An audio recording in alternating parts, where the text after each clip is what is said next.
Mayroon akong isang tanong para sa lahat ng nanonood ng video na ito. Kung pumutok ang iyong appendicitis sa Canada, magkano sa tingin mo ang magiging gastos? Maaring umabot ito ng $50,000 at kahit mayroon kang insurance, kailangan mo pa ring magbayad ng $10,000. Ngunit ngayon, tingnan mo ang resibo na lumabas sa screen na ito. Ang emergency room fee, CT scan fee, laparoscopic surgery fee, tuong gabi sa ospital, at lahat ng gamot ay nagkakahalaga ng ₱78,000. Ito ay sa Pilipinas.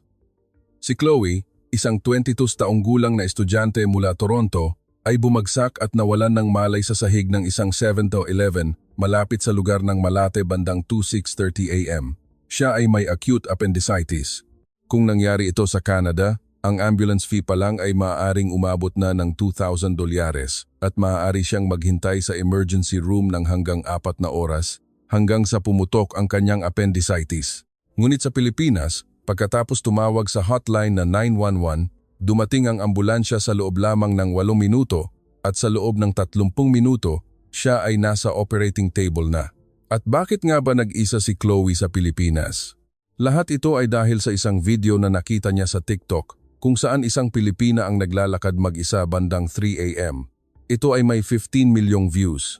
Ang video na iyon ang nagligtas sa buhay ng batang estudyante na ito. Simula ngayon, ibubunyag namin ang kanyang 72 oras na tala. Tunog ng musika. Ang pag-subscribe at pag-like ay isang mahalagang suporta sa paggawa ng video. Maraming salamat. Kumusta?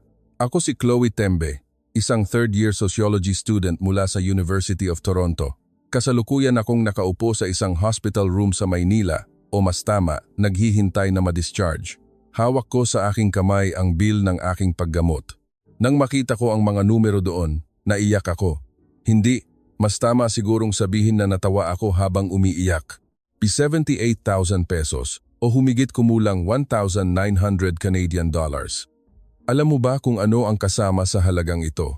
Emergency treatment sa gabi, CT scan, blood tests, laparoscopic appendectomy, 2 gabi sa ospital, 3 pagkain bawat araw, hanggang sa mga pampawala ng sakit at antibiotics. Lahat ito ay kasama na. Tinitingnan ko ang numerong ito sa ikatlong pagkakataon dahil hindi ako sigurado kung mali ang nakita ko.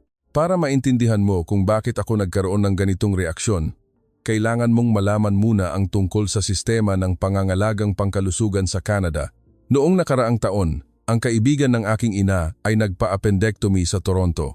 Bagamat mayroon siyang health insurance, kinailangan pa rin niyang magbayad ng karagdagang $8,000 o humigit kumulang 200,000 Thai baht PHP 200,000 conversion from Thai baht, which is more like 225,000 pesos from CAD, $8,000, using 1 CAD equals 28 PHP.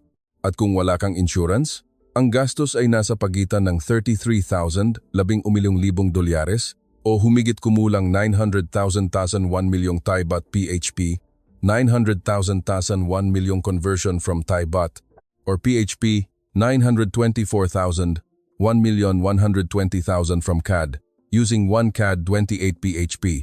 Parehong operasyon, ngunit 20,030 beses ang pagkakaiba sa gastos. Lumapit ang nurse. Nang makita niya akong nakaupo at hawak ang bill, nagtanong siya na may pag-aalala, "Okay ka lang po ba?" Tumango ako habang patuloy na umaagos ang aking luha. Malamang ay hindi niya maintindihan kung bakit ako umiiyak. Para sa mga Pilipino, ang halagang ito ay maaaring normal o baka pakiramdam nila ay mahal pa nga. Ngunit para sa akin, ito ay isang himala. Nag-video call ako sa aking ina at ipinakita ang bill. Ang reaksyon ng aking ina ay hindi ko malilimutan. Sa una, akala niya ay nagkamali ako sa tingin, nagtanong kung ito ay gastos para sa isang araw lang. Nang sabihin kong ito ang kabuuang gastos, natahimik siya ng matagal. Kami ay isang middle class na pamilya. Ang aking ama ay isang construction supervisor, habang ang aking ina ay isang elementary teacher sa Canada. Sa Canada, ang pagkakaroon lang ng health insurance ay nangangailangan ng $600 bawat buwan. Ngunit kahit na, kung magkasakit ka ng malubha, maaari kang malugi. Alam mo ba kung ano ang pangunahing sanhi ng personal na pagkalugi sa Canada? Ito ay ang mga medikal na gastos at ang mahabang oras ng paghihintay. Ang pagkakaroon ng cancer, pagkakaranas ng aksidente, o kahit simpleng appendicitis, ay maaaring magdulot sa iyo ng matinding paghihintay hanggang sa lumala ang iyong kondisyon at maaari kang mabaon sa utang. Sabi ng aking ina habang umiiyak, "Niligas ka ng Pilipinas, anak. Kung sa Canada ito nangyari, siguradong mahihirapan tayo sa paghihintay at iba't ibang nakatagong gastos. Alam ko iyon dahil wala akong sariling health insurance. Ako ay 22 taong gulang at hindi nasakop ng insurance ng aking mga magulang. Kung isang estudyante na tulad ko ang kailangang magpa-appendectomy sa Canada, maaaring kailanganin ng hindi bababa sa 5 taon para mabayaran ang utang bukod pa sa mga student loans. May utang na medikal na idaragdag pa. Tinitingnan ko ang tanawin ng Maynila mula sa bintana ng aking silid. Ang sikat ng araw sa umaga ay sumisikat sa mga matatayog na gusali. 2 araw na ang nakalipas, halos mamatay ako sa lungsod na ito. Nawalan ako ng malay sa sahig ng 7:11 malapit sa lugar ng Malate bandang 2:30 AM. Noon, malapit nang pumutok ang aking appendicitis. Sinabi ng doktor na kung naantala pa ako ng 1 o 2 oras, kumalat na sana ang impeksyon sa aking peritoneum. Ngunit ngayon, nakaupo ako ng komportable at tinitingnan ang bill. Halos hindi ko makita ang mga sugat. Mayroon lamang 3 maliliit na butas sa aking tiyan dahil ito ay laparoscopic surgery. Sa Canada, mayroon ding laparoscopic surgery, ngunit doble ang gastos nito kumpara sa open surgery. Ngunit dito, ito ay karaniwang paggamot. At huwag nating kalimutan ang pagkain sa ospital. Minsan na akong naospital sa Canada noong high school dahil nabali ang aking bukong-bukong. Kinailangan kong manatili ng 1 gabi. Alam mo ba kung ano ang aking kinain? Malamig na toasted bread at jelly. Totoo iyon. Iyon ang pagkain sa ospital sa Canada. Ngunit dito, sa umaga, may mainit na lugaw na may manok na inihain para madaling matunaw. Sa tanghalian, may pritong isda na may 3 uri ng gulay at tinolang manok. At sa hapunan, may manok na may salad. Masarap. Masarap talaga. Ito ba ang pagkain sa ospital? Sa una, akala ko ay may mali. Akala ko may nag-order para sa akin. Ang mga nurse din ay naiiba. Sa ospital sa Canada, isang nurse ang kailangang mag-alaga ng 10,012 pasyente, kaya kahit pindutin mo ang call button, kailangan mong maghintay ng hindi bababa sa 30 minuto. Ngunit dito, kapag pinindot mo ang call button, dumadating sila sa loob ng wala pang 5 minuto at nakakapagsalita rin sila ng Ingles. Kahit hindi perpekto, nagkakaintindihan kami. Gumagamit pa nga sila ng language translation app. Habang pinipirmahan ko ang mga papeles para sa paglabas ko sa ospital, naisip ko na napakaswerte ko talaga na nagkasakit ako sa Pilipinas. Kung sa Canada ito, ngayon ay hindi ako nakaupo sa higaan ng pasyente, kundi nahihirapan sa mahabang pila sa sistema ng pangangalagang pangkalusugan.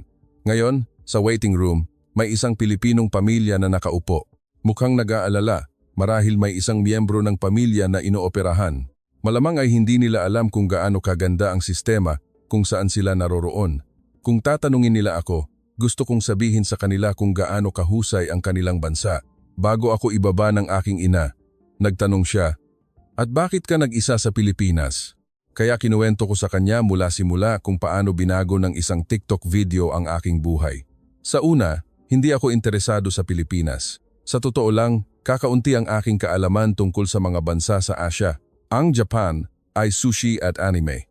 Ang China ay ang Great Wall, ang Korea ay BTS, at ang Pilipinas ay adobo at mga makasaysayang simbahan. Ganoon lang. Nakakahiya, ngunit sa tingin ko, karamihan sa mga estudyante sa Canada ay ganoon din. Tinuruan kami na ang Western world ang sentro ng lahat. Ang desisyon kong sumakay ng eroplano papuntang Pilipinas ay dahil lang sa TikTok. Noong nakaraang buwan, habang hindi ako makatulog sa gabi, nag-scroll ako sa TikTok at inirerekomenda ng algorithm ang isang kakaibang video. Ito ay isang video ng isang Pilipinang naglalakad mag-isa sa Pito 11 bandang 3 AM. Ito ay isang ordinaryong vlog, ngunit ang mga komento ay hindi ordinaryo. Libu-libong Canadian at American na babae ang nagkomento. Totoo ba yan? Posible ba yan? Hindi ko kailanman magagawa iyon mag-isa sa gabi. Ito ang unang pagkakataon na nakita ko ang isang tao na naglalakad sa gabi nang hindi nagdadala ng pepper spray. Mayroong libu-libong komento at umabot sa 15 milyong views. Sa una, hindi ko maintindihan kung ano ang nakakamangha doon, naglalakad lang sa convenience store. Ngunit nang pag-isipan ko, Hindi ko rin kailanman nagawa na lumabas mag-isa sa 3 a.m. sa Toronto. Sinabi ng aking ina na pagkatapos lumubog ang araw, huwag akong lalabas mag-isa, lalo na bilang isang babae. Noong nakaraang taon, malapit sa aking universidad, may nangyaring pagnanakaw. Walang namatay, ngunit 3 katao ang nasugatan. Pagkatapos noon, huminto ako sa paglalakad sa gabi. Lagi akong tumatawag ng Uber, kahit 10 minuto lang ang lakad mula sa universidad pa uwi. Ang algorithm ng TikTok ay nagsimulang magrekomenda ng mga video tungkol sa Pilipinas. Mga taong natutulog sa LRT, MRT, mga taong iniiwan ang kanilang laptop sa coffee shop at pumupunta sa banyo. Mga taong inilalagay ang kanilang bag para magpareserba ng upuan at umaalis para mag-order ng pagkain. Ito ay isang bagay na hindi ko inasahan sa Canada. Sa aking sociology class, nag-aaral kami tungkol sa crime rates, public safety, at social safety nets. Laging sinasabi ng aking propesor na ang North America ay may isa sa pinakamataas na crime rates sa mga developed countries. Nang marinig ko ito sa klase, ito ay statistics lang. Ngunit nang makita ko ang mga video sa TikTok tungkol sa Pilipinas, nagsimula akong maramdaman na, ganito pala ang buhay ng ibang tao. Nagpasya akong magbakasyon sa Pilipinas pagkatapos ng final exams. Nang maisip ko kung ano ang gagawin sa winter break, nagpasya akong pumunta na lang. Gusto kong maranasan ito mismo. Gusto kong subukan ang paglalakad mag-isa sa gabi. Gusto kong malaman kung mayroon talagang bansa na kayang gawin iyon. Tumutol ang aking mga magulang. Lalo na ang aking ama ay nag-aalala tungkol sa aking kalusugan. Nagtanong, paano kung magkasakit ka? Mapagkakatiwalaan ba ang sistema ng ospital sa Asya? Tumawa ako at sumagot. Nakita ko sa mga Philippine drama. Malinis naman ang mga ospital nila. Nagbiro lang ako. Sa totoo lang, wala akong alam. 2 araw bago sumakay sa eroplano, nagsimula akong makaramdam ng bahagyang pananakit sa ibabang bahagi ng kanang tiyan ko. Akala ko ay menstrual cramps o pananakit ng tiyan dahil sa stress dahil napakabigat ng aking final exams. Bumili ako ng pain relievers sa botika at binaliwala ito. Ang pagpunta sa ospital sa Canada ay isang malaking desisyon, lalo na para sa isang walang insurance na tulad ko. Ang pagpunta lang sa emergency room ay kailangang ihanda ang sarili para sa mahabang pila. At kung may karagdagang pagsusuri, tataas pa ang gastos. Kaya karamihan sa mga Canadian, kung hindi malubha ang sakit, ay titiisin na lang dahil sa abala at oras na mawawala. Ako rin ay ganoon. Dumating ako sa Ninoy Aquino International Airport bandang 3 p.m. noong Disyembre 15 pagkatapos ng 3 oras na flight. Hindi ito maihahambing sa Pearson Airport sa Toronto kung saan may amoy ng luma at minsan ay amoy ng mga walang tirahan. Ngunit sa NAIA, may mahinang amoy na mabango. Sumakay ako ng taxi, grab mula sa airport papuntang Maynila. Hindi pa ako nakasakay ng tren mula sa airport sa Canada noon, kaya medyo kinakabahan ako, ngunit mas madali ito kaysa sa inaakala ko. May mga karatula sa Ingles at may libreng wifi. Mayroon ding glass doors sa platform na naghihiwalay sa platform at sa riles. Kapag dumating ang tren, bubukas ang pinto. Wala kaming ganoong uri ng safety barrier sa Canada. Sa Toronto subway stations, may balita ng mga taong nahuhulog sa riles. Bumaba ako sa isang estasyon sa Maynila at sumakay patungo sa aking tinutuluyan malapit sa lugar ng Malate. Habang hinihila ko ang aking maleta papasok sa eskinita, papalubog na ang araw. Sa panahon ng taglamig, madilim na bandang 5 p.m., ngunit kakaiba, hindi ako nakaramdam ng takot. Kung sa Toronto ito, hinding-hindi ako maglalakad sa madilim na eskinita na tulad nito. Ngunit dito, pakiramdam ko ay okay lang. Pagkatapos kong ayusin ang aking mga gamit sa aking tinutuluyan, bandang 9 p.m., lumabas ako. Ang lugar ng Malate ay masigla, puno ng mga tao, maraming babae ang naglalakad mag-isa, parehong grupo at solo. Tumatawa sila, nag-uusap at nagpipicture. Tumayo ako at tiningnan ang tanawin. Totoo nga ang nakita ko sa TikTok. Mayroon talagang bansa kung saan ang mga babae ay maaaring lumabas mag-isa sa gabi. Naglakad ako sa gabi hanggang hating gabi. Sinubukan kong umupo sa isang coffee shop, inilagay ang aking laptop sa mesa at pumunta sa banyo. Walang kumuha nito. Bumili ako ng piniritong isaw at kwek-kwek mula sa isang street vendor. Napakasarap. Nang magbayad ako, ngumiti ang nagtitinda at sinabing, "Sana masarap po ang kain ninyo." Nang gabing iyon, pagbalik ko sa aking tinutuluyan, isinulat ko sa aking diary na Gusto kong manatili dito. Seryoso ako noon. Ngunit nang humiga ako para matulog, bumalik ang pananakit ng tiyan sa ibabang bahagi ng kanang tiyan. Ang parehong sakit na naramdaman ko sa Toronto ay bumalik, ngunit mas matindi ngayon. Akala ko ay dahil lang ito sa dysmenorrhea at bukas ay gagaling na. Ngunit hindi ito gumaling. Kinaumagahan, nang magising ako, tila humina ng kaunti ang pananakit. Masakit kapag gumagalaw, ngunit kung nakahiga lang, okay lang. Nagpasya akong pumunta sa Intramuros tulad ng aking plano. Hindi ako maaaring magkasakit at matulog lang sa aking tinutuluyan sa unang araw ng aking biyahe. Sumakay ako patungo sa Intramuros. Ang pampublikong transportasyon sa Pilipinas ay kahanga-hanga. Ang mga bus at tren sa Canada ay marumi, maingay at nakakatakot. Kapag nasa tren ako sa Toronto, hindi ko kailanman inilalabas ang aking cellphone, natatakot akong magnanakawin. Ngunit sa tren sa Maynila, lahat ay nakayuko sa kanilang cellphone. Ang iba ay natutulog habang ang kanilang bag ay nasa tabi nila. Kinunan ko ng litrato ang mga eksenang iyon. Ang Intramuros ay napakaganda. Puno ito ng mga turista, Pilipino at dayuhan na nakasuot ng tradisyonal na kasuotan ng Pilipino. Gusto ko ring subukan ang magsuot ng barot saya, ngunit dahil sa patuloy na pananakit ng tiyan, kinailangan kong sumuko. Naglakad lang ako ng dahan-dahan at tiningnan ang kagandahan. Panahon na para sa tanghalian, ngunit hindi ako gutom. Ngunit naisip kong kumain ng kahit ano, kaya pumasok ako sa isang restaurant sa lugar na iyon at umorder ng sinigang na hipon. Ngunit hindi ko natapos ang kalahati ng mangkok dahil naninikip ang aking sikmura. Akala ko ay pananakit ng tiyan dahil sa hindi pagkatunaw ng pagkain. Nagtanong ang matandang babae sa restaurant kung may problema ako. Hindi siya nakakapagsalita ng Ingles, ngunit siguro ay nakita niya ang aking mukha at nag-alala. Ginamit ko ang translation app para sabihin na okay lang po ako. Nang hapon, naglakad-lakad ako sa Greenbelt, Glorieta sa Makati. Maraming makeup stores. Sikat din ang Pilipinong makeup sa Canada. Gusto kong bumili ng ilan, ngunit nang tumayo ako ng matagal, sumakit ang tiyan ko ng sobra kaya kinailangan kong umupo sa isang bench.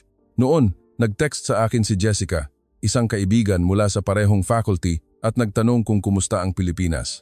Sumagot ako na, napakaganda, ngunit medyo masakit ang tiyan ko. Alam mo ba kung ano ang isinagot ni Jessica? Huwag kang pumunta sa ospital. Hindi iyan Canada. Baka may mangyaring masama. Ganoon din ang iniisip ko. Pupunta sa ospital sa ibang bansa kung saan iba ang wika at hindi rin ako sigurado kung malubha ba ang pananakit ng tiyan na ito para pumunta sa ospital. Sa Canada, kung hindi ka halos mamatay, hindi kami pupunta sa ospital dahil abala at nakakaubos ng oras. Nakabalik ako sa aking tinutuluyan kinagabihan. Lalong lumala ang pananakit. Nang pindutin ko ang ibabang bahagi ng kanang tiyan ko, masakit. Nang bitawan ko, mas masakit pa. Kakaiba ito. Kaya sinubukan kong mag-search sa internet. Pananakit sa ibabang bahagi ng kanang tiyan. Ang lumabas ay appendicitis. Appendicitis? Medyo kinabahan ako, ngunit hindi ko alam kung ano talaga iyon. Hindi ba appendectomy lang iyon? Sinubukan kong huwag masyadong mag-isip at wala namang garantiya na appendicitis talaga ito. Baka bloating lang. Uminom ako ng 2 pain relievers at natulog. Iniisip na bukas ay gagaling na ako. Nagising ako sa hating gabi dahil sa matinding pananakit ng tiyan, parang may umiikot sa aking tiyan. Ngunit pagkaraan ng ilang sandali, humina ang pananakit, kaya natulog ako ulit. Nang magising ako kinaumagahan, pakiramdam ko ay may lagnat ako. Walang thermometer kaya hindi ko alam kung gaano kataas ang temperatura, ngunit mainit ang aking katawan. Ngunit kahit na, ayaw kong kanselahin ang aking plano para sa araw na iyon dahil balak kong maglakad-lakad sa Lumang Maynila. Ang Lumang Maynila ay napakaganda. May mga lumang bahay na Pilipino na nakahanay sa mga eskinita at may tanawin ng buong Maynila. Marami akong kinunan na litrato na balak kong i-post sa Instagram, ngunit sa bawat hakbang ko sa hagdan, sumasakit ang tiyan ko at nahihirapan akong huminga. Bandang tanghali, hindi na ako makalakad, kaya pumasok ako sa isang coffee shop at umupo para magpahinga. Umorder ako ng iced americano, ngunit hindi ko mainom dahil sa masamang pakiramdam ng aking tiyan. Umupo lang ako at pinalamig ang sarili. Lumapit ang isang staff at nagtanong, "Okay ka lang po ba?" Noon, sinagot ko pa rin na, "Okay po." Bilang nakasanayan, ang mga Canadian ay karaniwang sumasagot ng okay sa tanong na, "May problema ba?" Kahit hindi sila okay, Sinagot ko siya ayon sa aking ugali. Nakabalik ako sa aking tinutuluyan bandang 2 p.m. at humiga lang sa kama dahil masakit kapag gumagalaw. Kung nakatigil, gumagaling ng kaunti. Hindi rin ako kumain ng hapunan, hindi ako gutom. Uminom lang ako ng tubig. Bandang 10 p.m., lumala muli ang pananakit. Ito ay dumarating ng paulit-ulit, masakit. Pagkatapos ay humihina. Uminom ako ng pain relievers sa ikatlong pagkakataon. Naisip kong tawagan ang aking ina, ngunit natakot akong mag-alala siya, kaya hindi ko na tinawagan. Akala ko ay gagaling din ako pagkatapos ng kaunting pahinga. Bata pa ako, hindi siguro malubha. Ako ay 22 taong gulang at hindi pa kailanman nagkasakit ng malubha. Lumipas ang oras hanggang hating gabi. Hindi ako makatulog, sobrang sakit ng tiyan ko. 1 a.m., 2 a.m., lumalala ang pananakit. Ngunit hindi ko pa rin naisipang pumunta sa ospital. Paano ako pupunta sa ospital sa Pilipinas? Hindi ko alam ang numero ng telepono, iba ang wika. Kailangan ko bang makipag-ugnayan sa Canadian Embassy? Walang pumasok sa aking isip. 2 a.m., hindi ko na kayang matulog. Kailangan kong uminom ng kahit ano, kahit tubig lang. Ngunit naubusan ng tubig sa aking silid. Kaya nagpasya akong pumunta sa 7-Eleven na nasa labas lang. At iyon ang desisyon na nagpabago sa aking buhay magpakailanman.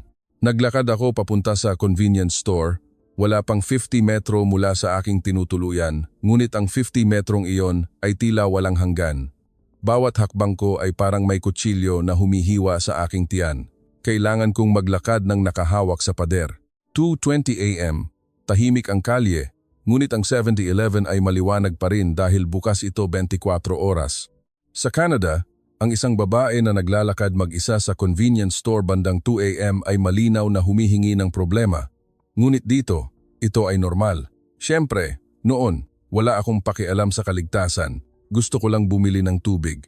Binuksan ko ang pinto ng tindahan, malamig ang aircon.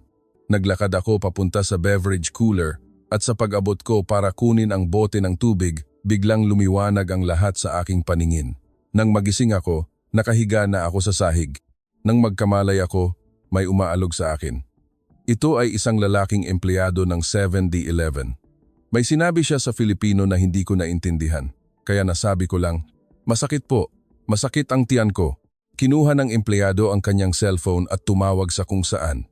Nalaman ko kalaunan na tumawag siya sa 911, ang medical emergency number ng Pilipinas, katulad ng 911 sa Canada.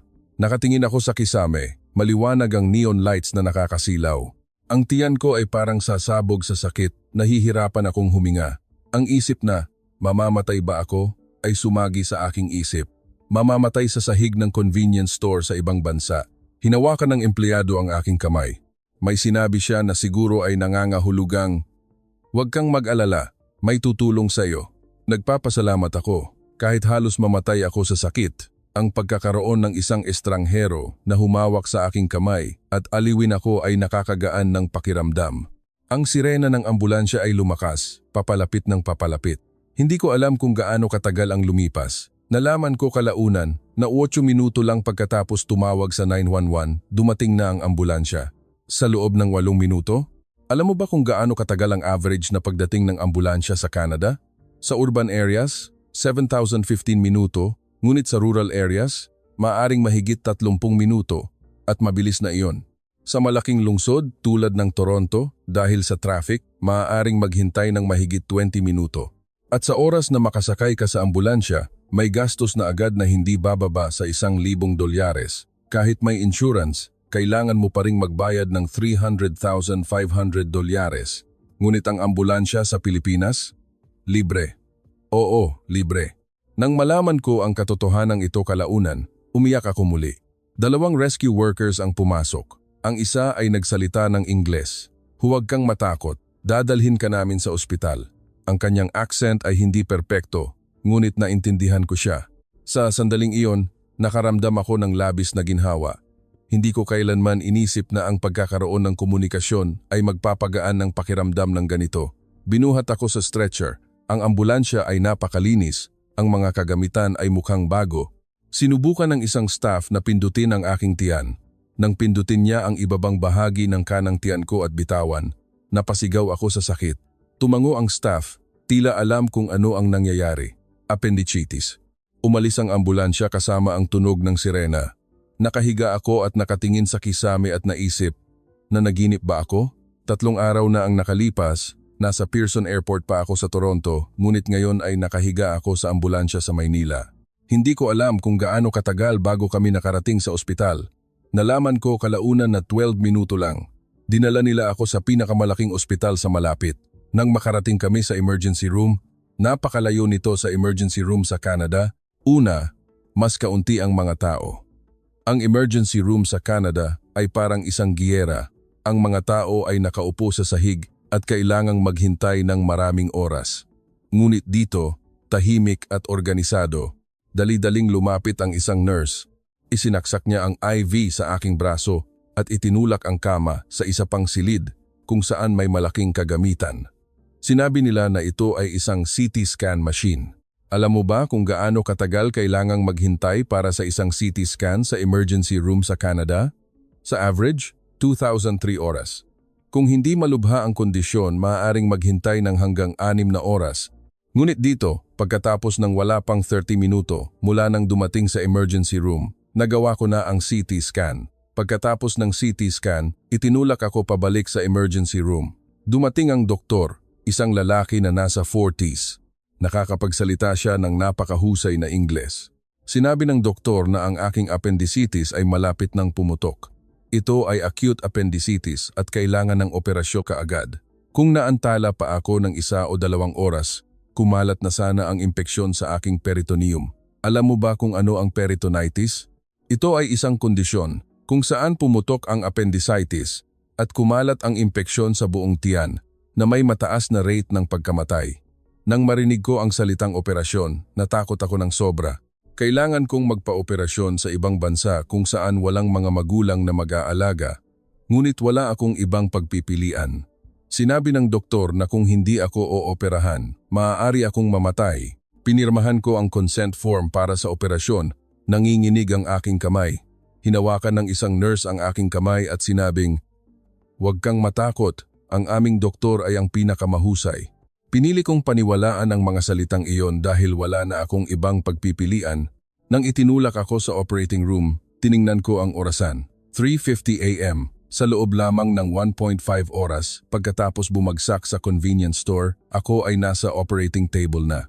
Kung sa Canada ito, maghihintay sa emergency room ng 4 na oras, mag-examine ng mga dokumento ng insurance ng 2 oras, at maghihintay ng approval para sa operasyon ng 2 oras. Hindi bababa sa 8 oras. Sa panahong iyon, pumutok na sana ang aking appendicitis. Talagang niligtas ako ng Pilipinas. Ang anesthesia ay nagsimulang gumana. Sinabi ng doktor na, "Kapag nagising ka, ayos na ang lahat." Pinikit ko ang aking mga mata. Nang magkamalay ako, nakita ko ang puting kisame sa aking harapan. Sa loob ng ilang sandali, hindi ko maalala kung nasaan ako. Ngunit pagkatapos ay nakaramdam ako ng pananakit sa aking tiyan. Bumalik ang aking alaala.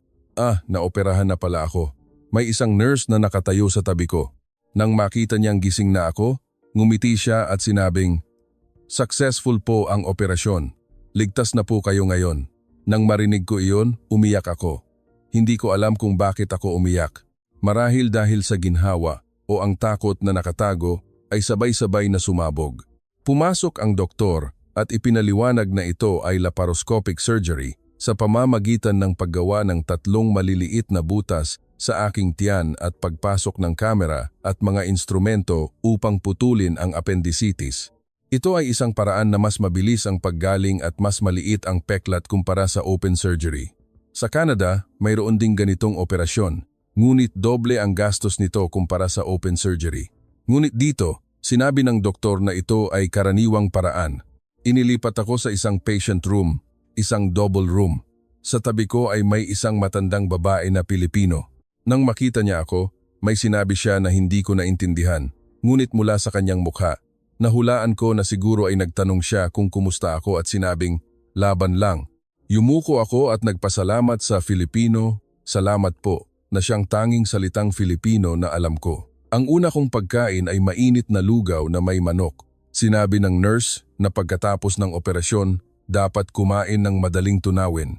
Kinain ko ang lugaw habang umiiyak muli. Madalas akong umiiyak dahil kailangan mong malaman ang tungkol sa pagkain sa ospital sa Canada. Noong high school, nabali ang aking bukong-bukong at kinailangan kong manatili sa ospital. Ang hapunan na nakuha ko ay isang piraso ng malamig na toasted bread at jelly. At ang almusal ay cereal na may gatas na malapit nang ma-expire. Iyan ang pagkain sa ospital sa Canada. Ngunit dito, bukod sa lugaw, kinabukasan ay may kanin at tinolang manok. Naniniwala ang mga Pilipino na pagkatapos ng operasyon, dapat kumain ng malambot na pagkain upang matulungan ang katawan na gumaling ng mabilis. Mayroon ding gulay at pritong manok bilang ulam. Nagpost ako ng larawan ng pagkain sa ospital sa aking Instagram. Nagkomento ang aking mga kaibigan sa Canada, ito ba ay ospital o restaurant? Huwag kang magsinungaling, ikaw ba ang umorder nito? Kinailangan kong ipaliwanag na totoo ito at libreng pagkain mula sa ospital. Kailangan ko ring banggitin ang mga nurse. Ang nurse na nag-alaga sa akin ay nasa early 30s. Nakakapagsalita siya ng Ingles, kahit hindi perpekto. Nagkakaintindihan kami. Gumamit din siya ng translation app. Kapag may sinasabi ako, gagamitin niya ang app para isalin at ipakita ang Filipino translation. Ganoon din ang ginawa ko. Sa ospital sa Canada, isang nurse ang kailangang mag-alaga ng 10,012 pasyente, kaya napakaabala nila at hindi masyadong naaasikaso ang mga pasyente. Kapag pinindot mo ang call button, karaniwan nang maghintay ng 30 minuto hanggang 1 oras. Ngunit dito, kapag pinindot mo ang call button, dumadating sila sa loob ng wala pang 5 minuto at madalas silang dumadalaw, nagtatanong kung kumusta ako at kung masakit pa rin ang sugat. Kinabukasan pagkatapos ng operasyon, sinabi ng nurse na subukan kong maglakad. Ang mabilis na paglalakad ay makakatulong sa mabilis na paggaling. Hinawakan ng nurse ang aking braso at inakay ako na maglakad ng dahan-dahan sa pasilyo. Nakaramdam ako ng pananakit sa tiyan, ngunit mas maganda ito kaysa sa inaakala ko. Siguro dahil sa laparoscopic surgery. Kung open surgery ito, siguro ay kailangan kong nakahiga sa kama ng 1 linggo. Nag-video call ako sa aking ina sa unang pagkakataon pagkatapos ng operasyon. Bago ang operasyon, hindi ako nakatawag dahil wala akong oras. Nang sagutin ng aking ina ang tawag, agad siyang umiyak. Umiyak din ako. Nagtanong ang aking ina kung magkano ang gastos. Sumagot ako na hindi ko pa alam dahil hindi pa lumalabas ang bill. Nanginginig ang boses ng aking ina. Siguro ay natakot siya ng sobra dahil alam niya kung gaano kamahal ang operasyon ng appendicitis sa Canada. Ito ay halagang hindi kayang bayaran ng aming pamilya. Sa ikalawang araw, dumating ang doktor para tingnan ang aking kondisyon. Sinabi niya na magaling ang aking paggaling at makakauwi na ako bukas. 2 araw lang? Sa Canada, kung normal na operasyon ng appendicitis, mananatili ka sa ospital ng 3,000 na araw. At mabilis na iyon dahil libu-libong dolyares ang halaga ng silid bawat araw. Gabi bago ako umuwi, nakaupo ako at tiningnan ang gabi ng Maynila mula sa bintana. Ang mga ilaw ay kumikinang sa buong lungsod. 3 araw na ang nakalipas, naglalakad pa ako sa kalye na iyon ng mag-isa sa gabi. Ang aking tapang noong araw na iyon ang nagligtas sa aking buhay. Naisip ko na tama ang aking desisyon na pumunta sa Pilipinas. Ang matandang babae sa tabi kong kama ay may sinabi sa akin. Kahit hindi ako nakakaintindi ng Filipino, nahulaan ko na ang ibig niyang sabihin ay, bata ka pa at nagkasakit ka mag-isa, siguro ay mahirap. Ngumiti ako at sumagot, okay lang po. Nang gabing iyon, nagpost ako ng video sa TikTok, kinuha mula sa higaan ng pasyente. Medyo namamaga pa ang aking mukha at nakasuot pa rin ako ng damit ng ospital. Kinuwento ko na nagpa-appendectomy ako sa Pilipinas. Libre ang ambulansya, CT scan sa loob ng 3 minuto, operasyon sa loob ng 1.5 oras, masarap ang pagkain sa ospital, ang mga nurse ay mababait na parang anghel at hindi ko pa alam ang gastos.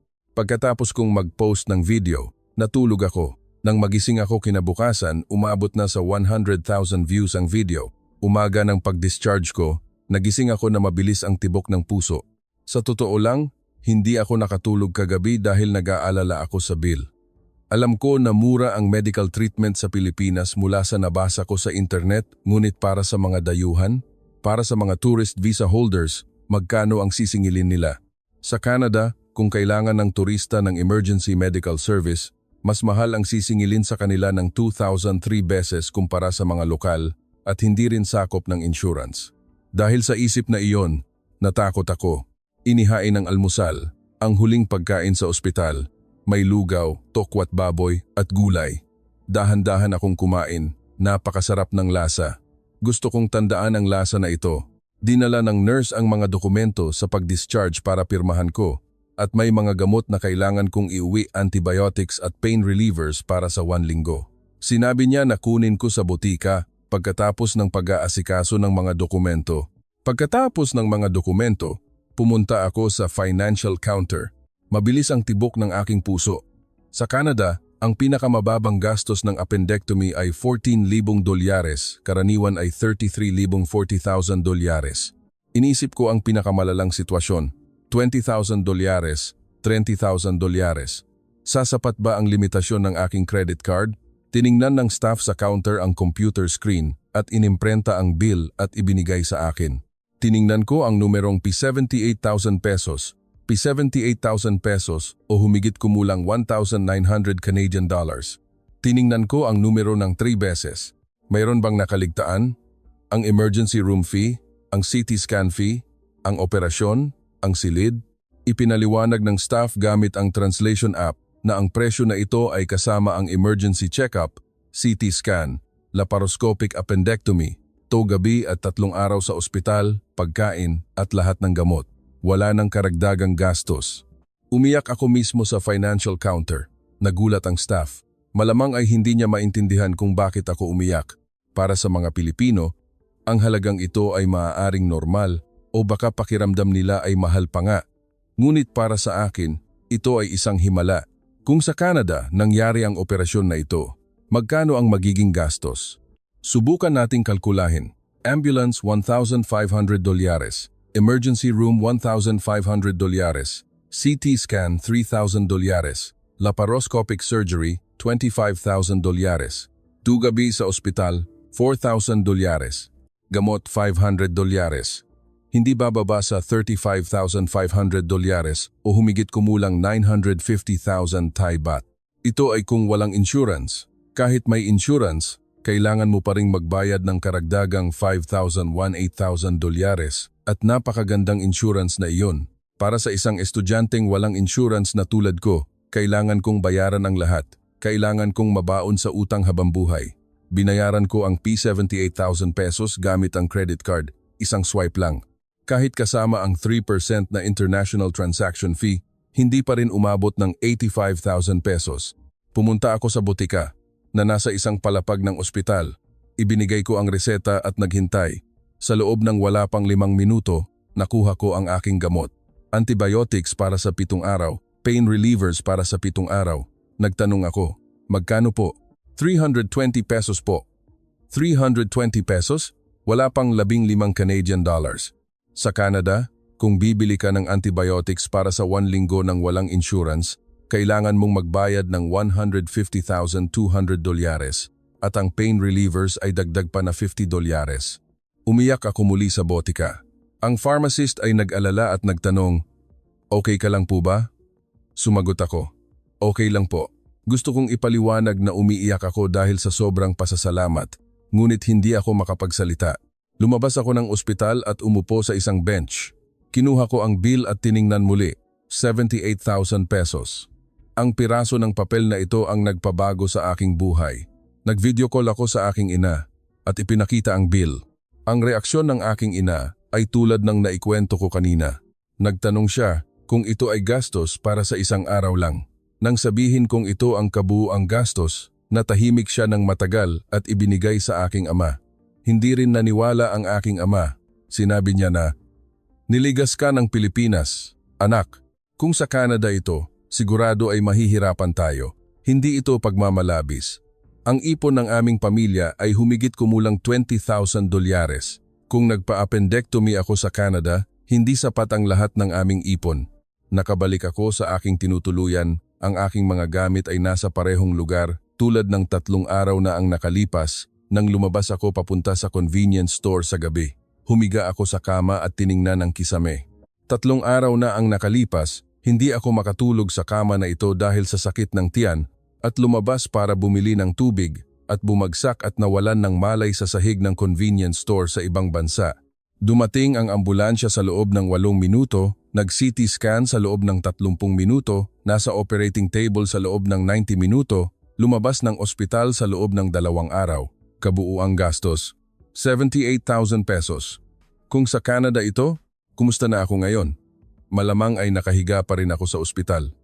Hindi malamang ay hindi ako pumunta sa emergency room dahil sa abala at oras na mawawala at pumutok na sana ang aking appendicitis. Maaring namatay ako dahil sa peritonitis o kung hindi man, may utang na milyong-milyong piso na kailangan kong bayaran habang buhay. Nagpost ako ng pangalawang video sa TikTok, ipinakita ang bill ng paggamot. Kabuuang gastos, 78,000 pesos o humigit kumulang 1,900 Canadian dollars. Kung sa Canada ito, hindi bababa sa 35,000 dolyares ang kailangan kong bayaran, 25 beses ang pagkakaiba. Pagkatapos kong mag-post ng video, naligo ako, nag-ingat na hindi mabasa ang waterproof plaster na nakadikit sa sugat. 3 maliliit na butas lang. Iyon ang lahat ng bakas ng aking appendectomy. Pagkatapos maligo, chinek ko ang TikTok. Umabot na sa 500,000 views ang video. Sa una, plano kong magbakasyon sa Pilipinas ng 10 araw, ngunit kinailangan kong maospital ng 3 araw.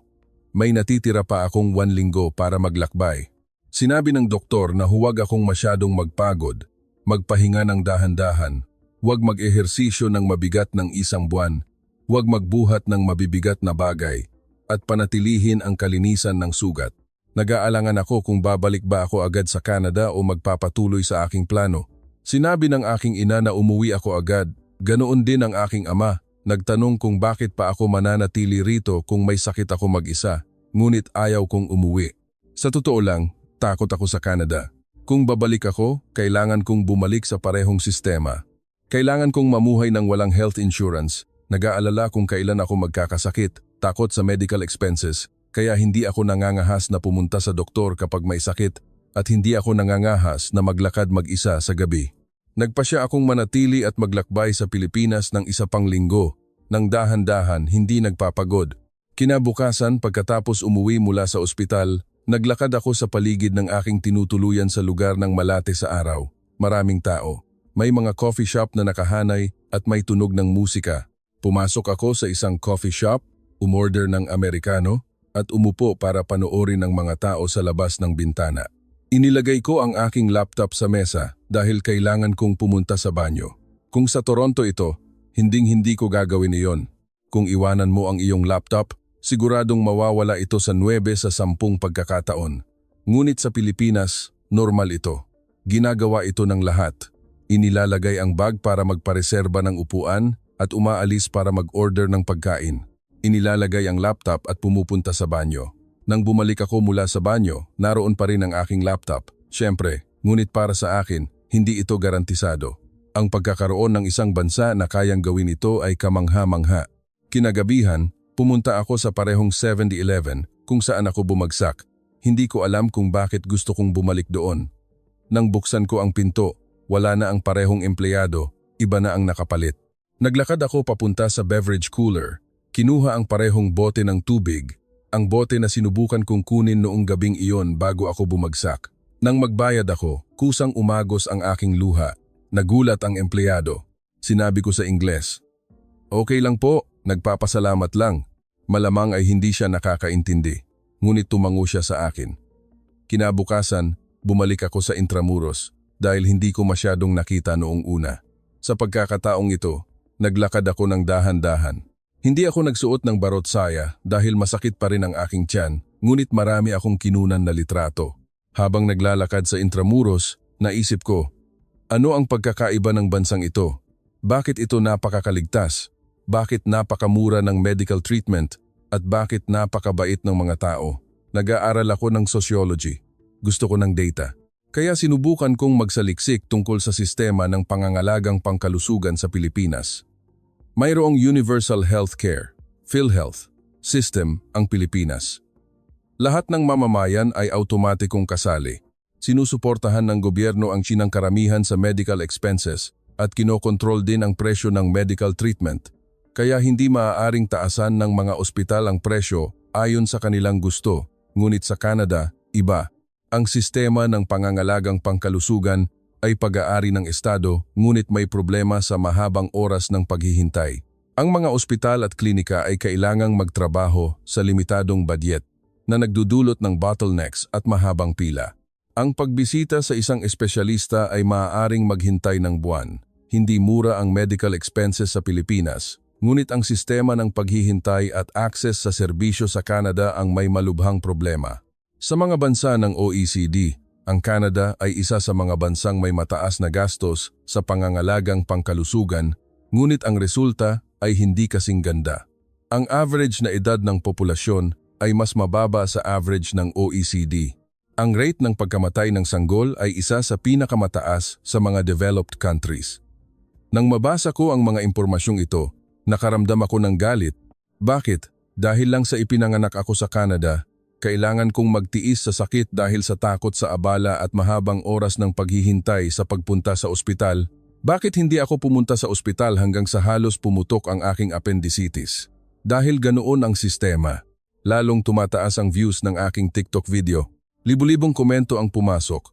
Karamihan ay mula sa mga Canadian. Marami ang nagbahagi ng kanilang sariling karanasan. Nagpa-appendectomy ako at nagbayad ng $40,000.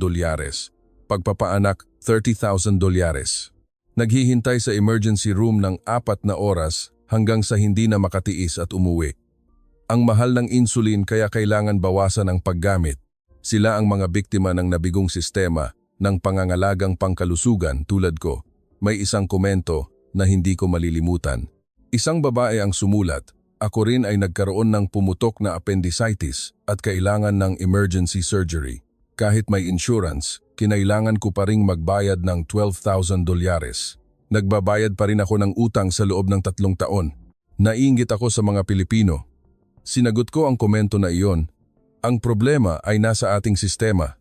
Kailangan nating baguhin ito. Nang gabing iyon, nagpasya ako na pagbalik ko sa Canada. Ikukuwento ko ito sa lahat. Sasabihin ko sa mas maraming tao na malaman kung gaano kasira ang sistema ng pangangalagang pangkalusugan sa Canada at kung paano ito ginagawa ng ibang bansa. Nag-aaral ako ng sociology. Ang pananaliksik at pagsusulat ang pinakamahusay kong gawin. Hindi ko maaaring hayaan na dumaan lang ang karanasang ito. Sa eroplano pa uwi, tumingin ako sa labas ng bintana. Ang lupain ng Pilipinas ay unti-unting lumiliit. Pagkaraan ng 10 oras, darating na ako sa Toronto. Ang lupain kung saan ako ipinanganak at lumaki. Ngunit kakaiba, hindi ko naramdaman na uuwi ako. Mas pakiramdam ko ay umaalis ako sa isang ligtas na lugar. Dumating ako sa Pearson Airport sa Toronto, dumaan sa imigrasyon. Sa loob ng airport, may mga walang tirahan, may amoy ng luma. 10 araw lang ako bumalik mula sa Pilipinas, ngunit kakaiba ang tanawin na ito. Ganito ba talaga rito? Bakit ito mukhang marumi at mapanganib? Sinalubong ako ng aking mga magulang. Niyakap ako ng aking ina at umiyak, sinabing, "Masaya ako na ligtas kang nakabalik, anak." Umiyak din ako. Pauwi, nagmamaneho ang aking ama at nagsalita, "Kailangan mo nang kumuha ng health insurance. Kung magkasakit ka ulit, paano?" Sinabi ko sa kanya na, "Titingnan ko po, ngunit alam mo ba kung gaano kamahal ang premium ng insurance sa Canada? Para sa isang tao na kasing edad ko na may sariling insurance, kailangan mong magbayad ng $400 hanggang $800 bawat buwan at kahit na mayroon pa ring deductibles na libu-libong dolyares na kailangan mong bayaran. Ito ay halagang hindi kayang bayaran ng aming pamilya." Pagdating ko sa bahay, nagpahinga ako ng 2003 araw dahil masakit pa rin ang aking tiyan at chinek ko rin ang mga komento sa TikTok. Umabot na sa 3 milyon ang views. May mga news agencies sa Canada na nakipag-ugnayan, gustong mag-interview sa akin. Sumang-ayon ako. Ito ay isang lokal na news agency sa Toronto. Kinuwento ko ang lahat ng aking karanasan. Ang pagpapa-appendectomy ko sa Pilipinas, ang gastos na 78,000 pesos. Ngunit kung sa Canada ito, malamang ay milyon-milyong piso ang kailangan kong bayaran. Nagtanong ang reporter, "Ano sa tingin mo ang sistema ng pangangalagang pangkalusugan sa Canada?" Sumagot ako, "Sirang-sira na po ito. Sirang-sira na po. Sa isa sa pinakamayayamang bansa sa mundo, ang mga tao ay nalulugi dahil sa medical expenses. Kailangan nilang sumuko sa paggamot at namamatay." Ang interview ay inilabas sa ere. Napakaraming positibong tugon. Maraming nagpahayag ng simpatiya at marami rin ang nagbahagi ng kanilang sariling kwento. Bumalik ako sa universidad. Tapos na ang winter break at nagsimula na ang spring semester. Ikinuwento ko ang aking karanasan sa aking professor. Siya ay isang professor sa Sociology Department na nagsasaliksik tungkol sa health inequality. Pinayuhan niya akong isulat ang kwentong ito bilang aking thesis. Nagsimula akong magsulat ng comparative study sa pagitan ng Philippine at Canadian healthcare systems, pinagsasama ang personal na karanasan sa statistical data, parehong qualitative at quantitative research. Mula sa pananaliksik, marami akong natutunan na katotohanan. Sa Canada, maraming tao ang nahaharap sa mahabang oras ng paghihintay hanggang sa lumala ang kanilang kondisyon. Libu-libong pasyente ang namamatay bawat taon dahil sa hindi kayang maghintay ng paggamot. May mga taong kailangang tumawag ng Uber para pumunta sa emergency room dahil natatakot silang maghintay ng matagal sa ambulansya. Hindi ito biro. Totoo ito. At sa Pilipinas, sa Universal Healthcare System, lahat ay may access sa medical services. Halos walang nalulugi dahil sa medical expenses. Libre ang ambulansya, maikli ang oras ng paghihintay sa emergency room, at world-class ang pamantayan ng paggamot. Ang rate ng survival mula sa cancer, ang tagumpay sa paggamot ng sakit sa puso, ang rate ng paggaling mula sa stroke sa maraming indices, mas mahusay ang Pilipinas kaysa sa Canada. At ang gastos sa pangangalagang pangkalusugan ng Pilipinas ay nasa average na antas ng mga bansa ng OECD, habang ang Canada ay nasa nangungunang antas. Gumagastos ng mas malaki ngunit mas masama ang resulta. Makatuwiran ba iyon? Ang aking thesis ay pinamagatang Mga Kwento mula sa Dalawang Lungsod, isang comparative analysis ng Philippine at Canadian healthcare systems na nagsisimula sa aking karanasan sa appendectomy at sinusuri ang pagkakaiba ng dalawang sistema.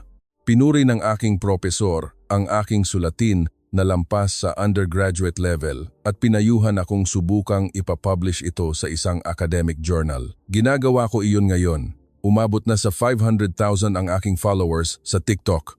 Patuloy akong nagpo-post ng mga video tungkol sa sistema ng pangangalagang pangkalusugan sa Canada, sinasabing kailangan natin ng pagbabago. Nagawa ito ng ibang bansa, kaya dapat din nating magawa. Minsan, naiisip ko ang Pilipinas. Naiisip ko ang kaligtasan doon, ang pakiramdam na hindi kailangang matakot kapag naglalakad mag-isa sa gabi, ang pakiramdam na kumpiyansa na kung magkasakit ka, makakapunta ka sa ospital nang hindi nag-aalala sa pagkalugi o mahabang oras ng paghihintay. Dapat ay normal lang iyon. Umaasa ako na isang araw, magiging ganoon din ang Canada. Hindi ko alam kung mangyayari iyon sa aking buhay, ngunit patuloy akong magsisikap. Ako si Chloe Tembe, isang third-year sociology student mula sa University of Toronto, isang Canadian student na nakaligtas sa Pilipinas. Ito ang aking kwento. Epilogo. Ngayon, ipinakita namin ang kwento ni Chloe, isang 22 taong gulang na estudyante mula Canada na nagkasakit sa gabi sa Maynila, dinala sa ospital sa pamamagitan ng ambulansya at nasa operating table sa loob ng 90 minuto hanggang sa naligtas ang kanyang buhay. Kabuuang gastos, ₱78,000 na kung sa Canada ay marahil ay 10 beses na mas mataas. Ang dahilan kung bakit pumunta si Chloe sa Pilipinas ay napakasimple dahil lamang sa isang video na nakita niya sa TikTok, ang video ng isang Pilipinang naglalakad mag-isa sa convenience store bandang 3 AM. Ang ordinaryong buhay na iyon, para sa mga babae sa Western, ay isang pangarap at para kay Chloe, ito ang simula na nagdulot ng kanyang kaligtasan. Universal healthcare, mabilis na emergency system, libreng ambulansya, ang mga bagay na ito na itinuturing na normal ng mga Pilipino ay itinuturing na himala sa mata ng mundo. Minsan, maaaring mapagtanto natin ang halaga ng ating mga ari-arian sa pamamagitan ng paningin ng mga dayuhan. Sa kasalukuyan, patuloy na ikinukuwento ni Chloe ang kwentong ito sa Canada, nananawagan para sa pagbabago sa sistema ng pangangalagang pangkalusugan. Isang maliit na TikTok video ang nagpabago sa buhay ng isang tao, at ang taong iyon ay sumusubok na baguhin ang mundo muli. Kung nakatulong ang video na ito, mangyaring i-like at i-subscribe. Ang iyong suporta ang aming mahalagang lakas. Magkita-kita ulit tayo sa susunod na video. Salamat.